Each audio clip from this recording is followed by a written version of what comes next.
A deadly crash between a Via Rail and a city bus leaves at least 5 people dead in Ottawa. Marami rin ang sugatan, kabilang ng isang Pinoy. Vanessa Merjudio reports.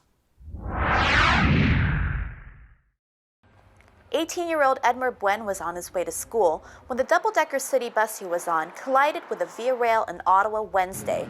6 people were killed, including the driver, and many more were injured like Buen. Nakasakay lang ako sa bus in the morning, punta po galing sa school. Nakatingin lang po sa iPhone ko and then normal speed lang po yung bus. Then,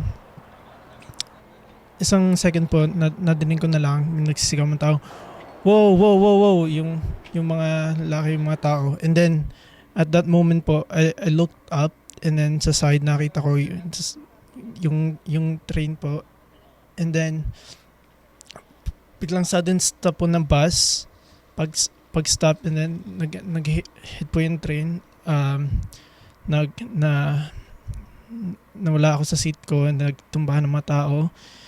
And then nagsisigawan po, sumigaw din pati ako. Ottawa residents are still waiting for answers as investigation continues on the deadly crash.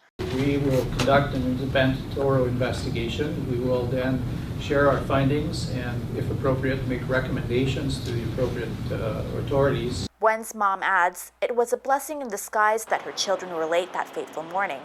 If not, all her 3 children would have been on that bus when the accident happened. Nagpapasalamat ako sa Panginoong Diyos na sakay man siya sa bus na yon, ligtas siya sa aksidente na yon. Dahil sa totoo lang, dapat kasama yung 2 ko pang anak na babae.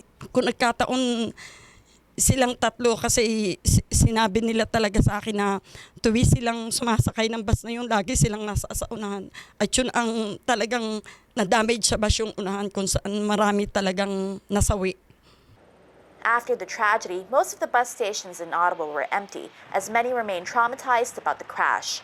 Flags are all flying at half-mast to honor the victims. Vanessa Merjudio, ABS-CBN News, Ottawa.